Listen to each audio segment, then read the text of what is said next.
Ok, on est de retour. Voilà, donc la page édito, Nuvin, à toi. Voilà, moi, aujourd'hui, je voulais parler d'un livre que je viens d'avoir sur Arsène Wenger, Ah, le seul et l'unique Arsène Wenger. Voilà, pourquoi j'ai envie de parler de ce livre et de ce monsieur. Je pense que aujourd'hui, avec le recul, j'étais l'un des premiers sur ces dernières années. J'avoue, j'ai été dur avec lui. J'ai été féroce. Je pense qu'on a tous été. Bon, la fin avec Arsenal, ça s'est passé un peu difficilement. Mais bon, en lisant ce livre, qui n'est pas forcément sur la période un peu football tactique et tout, parce que là, il y a déjà des livres qui étaient sortis sur lui. En fait, on apprend plus sur ce qu'il est, les valeurs qui l'ont amené au foot, ce qu'il a guidé tout au long de sa carrière. Et ça m'a fait prendre conscience que au- nous tous, hein, je pense que des fois, on est un peu trop dur, tu vois, avec les entraîneurs, même si on ne connaît pas forcément le contexte ou ce qui se passe à l'intérieur, on est dur dans nos analyses. Hein. Tourelle, on est assez dur. Et en fait, en lisant l'histoire, euh, il m'a touché, tu vois. Franchement, c'est rare que ça se fasse de cette façon-là. Moi, j'aime bien les livres où ça parle tactique, les livres sur Guardiola avec lesquels que j'ai offert à Mamadou, des livres de coach, tu vois. Et le fait de connaître l'histoire de Wenger, ça m'a appris un peu à prendre un peu de recul et en fait à voir qu'aujourd'hui, la première ligne notamment, bon, le football en général, c'est vrai que ça a été l'un des précurseurs hein, quand il arrivait en Angleterre. C'est lui qui a ouvert la voie aux Français, aux entraîneurs étrangers. Aujourd'hui, si la première ligue, elle est scalée, que ce soit au niveau des entraîneurs étrangers ou au niveau du jeu, tu vois, pratiqué. c'est Je vrai. pense on le doit aussi à Arsène Wenger. Après, ça a été l'un des précurseurs en termes de jeu, de possession, ouverture d'esprit au niveau des Anglais, mais aussi en termes d'alimentation, de nutrition, l'aspect physiologique, psychologique des joueurs, le fait de scruter aussi les joueurs un bon paquet de fois, le travail de la formation, de la détection des joueurs. Donc, ouais, moi, je voulais juste dire Arsène, franchement, merci. C'est un vrai livre. Si jamais vous voulez le lire, franchement, il n'est pas long et il est bien. Franchement, il est bien et ça t'apprend à avoir une autre, pas une autre perspective, mais euh, à voir le personnage autrement, même si on sait que on, on va pas découvrir grand chose d'un point de vue football, mais d'un point de vue humain, je pense que c'est intéressant d'avoir cette analyse-là sur les gens et de pouvoir ensuite juger l'entraîneur et de voir que ça a des conséquences forcément sur la façon dont tu coaches les gens. Et j'ai appris beaucoup de choses sur l'humain et pas forcément sur la tactique. Et je pense que aujourd'hui, c'est un paramètre qui est de plus en plus pris en compte sur l'humain, la capacité à s'adapter, la façon de recruter les gens. Donc voilà, super bouquin et ouais, super entraîneur. J'ai encore vu il a fait la promo un peu de son livre et on voit un Arsène Wenger. Bon, après, ça fait 2 ans qu'il a arrêté le foot et tout. Mais il est libéré, il est bien, il explique plein de choses. Après, je pense que voilà, il veut entraîner encore une fois, mais peut-être que là, j'avais envie de lui dire Arsène, c'est bon, c'est passé. Mais peut-être que le fait de s'être reposé 2 ans, peut-être que, je sais pas, hein, là on parle de Tourelle, peut-être que Paris, ils peuvent tenter le coup. Hein. Bah, dans le livre, tu apprends qu'il a refusé le Real 2 fois, qu'il a refusé l'équipe de France, donc qu'il a refusé Paris aussi. Pourquoi il a refusé le Real? En fait, ce qu'il dit dans le livre, et dès le début, il dit, moi j'avais un contrat avec Arsenal, il a jamais rompu un contrat, il avait une ligne directrice avec Arsenal, et il ne voulait pas rompre ce contrat moral qu'il avait avec eux. Donc c'est pour ça qu'il a refusé 2 fois le Real. Et il te dit, hein, dans son enfance, lui, son club de toujours, c'est le Real. Donc c'était compliqué de refuser. Mais vu l'attachement qu'il a avec Arsenal et le contrat moral, mais aussi, je pense, affectif, hein, c'était impossible pour lui de casser ce contrat-là. Et c'est là que tu comprends que les valeurs qu'il avait, qui l'ont fait grandir avec ses parents, et la parole, c'est quelque chose d'important pour lui. Et avec le recul, tu comprends, tu vois, tu peux te dire, ouais, mais pourquoi il est parti à Arsenal? Peut-être que c'est une question d'argent.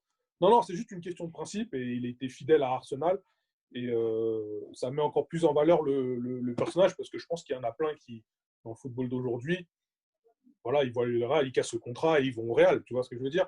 Mais lui, c'est pas ce genre de monsieur-là. Donc, ça met encore plus en avant le côté prestige que moi j'aime bien chez Arsène Wenger. Je pense qu'on partage le même avis avec sur Mamadou ou Amadou.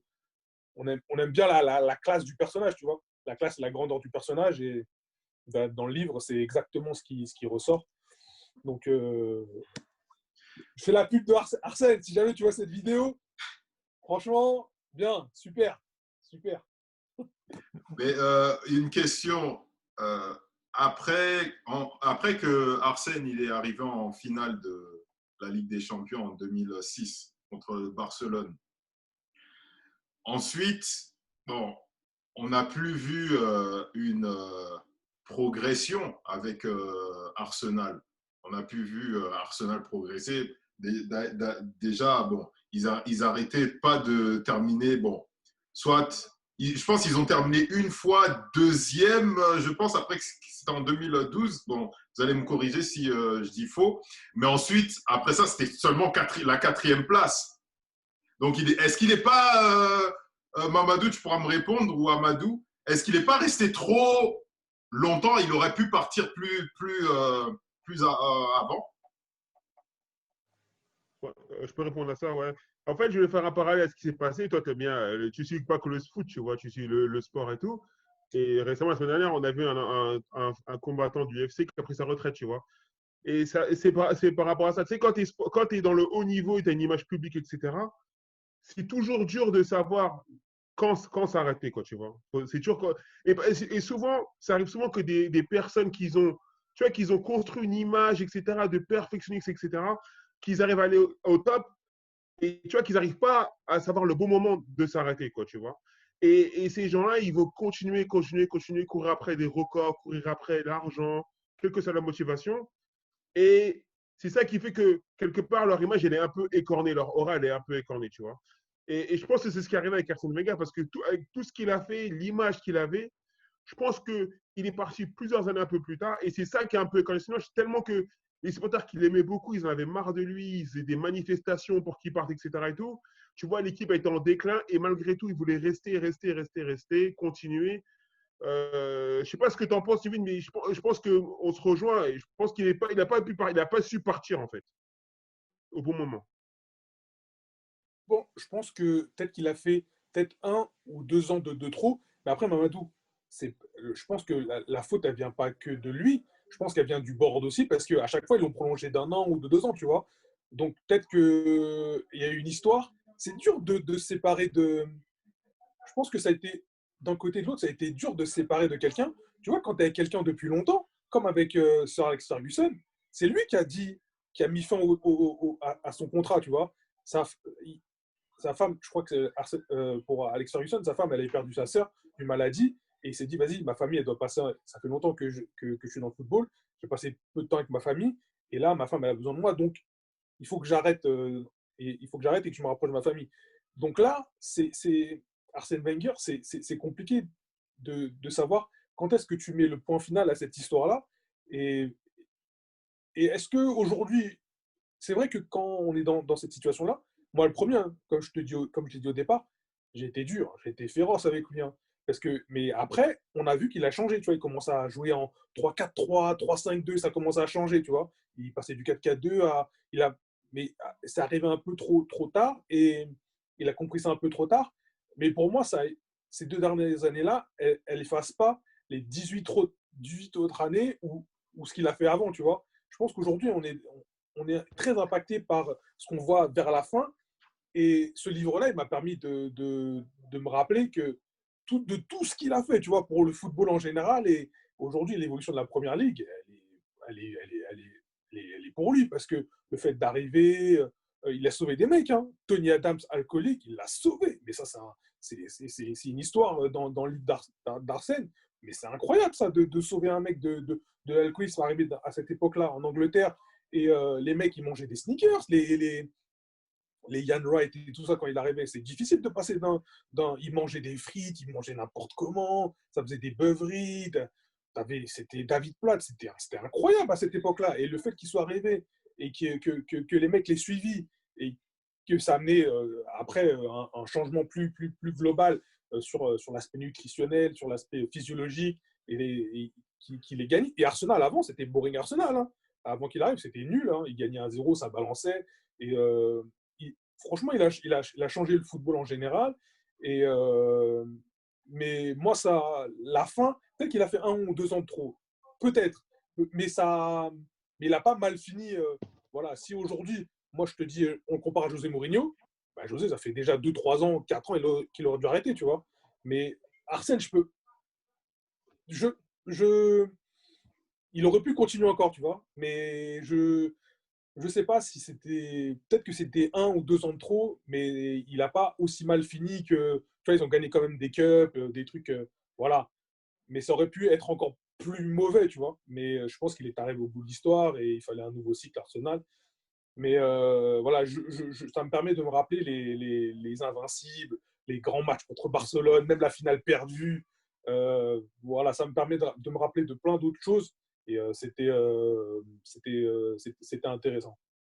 On va donner la dernière parole à Amadou en 1 minute. Alors, moi, je rejoins ce que vous dites. Donc, moi, je comprends que ce soit difficile pour Arsène Wenger de quitter ce club-là parce que quand il est arrivé il y a 18 ans, je crois, un journal avait titré Arsène Who. On se rappelle de ça. Et aujourd'hui, voilà, voilà, ce que je ne veux pas rajouter, enfin, ce qu'il t'a dit là, mais c'était plus qu'un entraîneur Arsenal. C'était pas seulement un entraîneur. C'est pas un coach qui arrive par exemple quand Tourelle il arrive au PSG, il n'a pas tous les pleins pouvoirs. C'est-à-dire que ce que Arsène Wenger il a fait d'extraordinaire quand il est venu en Angleterre, c'est il est arrivé en mode Arsène Who. Ensuite, en faisant quelques actions, il a mis par petites touches, il a mis des choses en place pour ensuite gagner la confiance du staff, gagner la confiance des joueurs, etc. Et tout là, parce que c'était pas facile. Hein. Il y avait le Boré national, etc. Et il avait un rôle important dans le centre d'entraînement pour l'éclairation, enfin pour l'éclairation, je raconte, l'éclairage, etc. Pour que les gens puissent se sentir bien que ça. C'est-à-dire que voilà, Arsenal c'est son bébé en fait. C'est-à-dire que voilà, c'est en plus de ça, c'est un côté qu'on ne connaît pas beaucoup de Arsène Wenger. Mais Arsène Wenger, c'est un compétiteur. On le voit comme ça à travers et tout, mais c'est un compétiteur de ouf. Donc, ce qui fait que, déjà, il a loupé, on va dire, la Coupe de l'UEFA de peu. Il a loupé la Ligue des Champions. Dernière En parole. même temps, il a vu que le football évoluait. Donc, c'était un peu compliqué pour lui de quitter ce club-là. Et franchement, aujourd'hui, ce que Arsenal fait aujourd'hui, franchement, c'est incroyable. Je pense qu'il n'y a aucun entraîneur qui est capable d'avoir ce statut-là aujourd'hui. Et aujourd'hui, ça pose une autre question. Est-ce qu'aujourd'hui, on peut se permettre de donner autant de pouvoir qu'on a donné à Arsène Wenger? Est-ce que c'est un problème d'époque? Est-ce que c'est un problème de... Aujourd'hui, je ne sais pas si un club arrive dans un club, il pourra mettre en place ce qu'a fait Arsène Wenger. Donc, pour terminer, je pense qu'on est tous d'accord pour dire que Arsène Wenger, c'est quand même une légende. Voilà, c'est la fin de notre émission.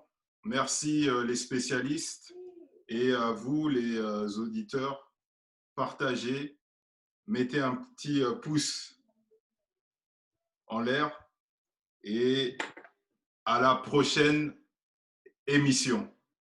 À tout à l'heure.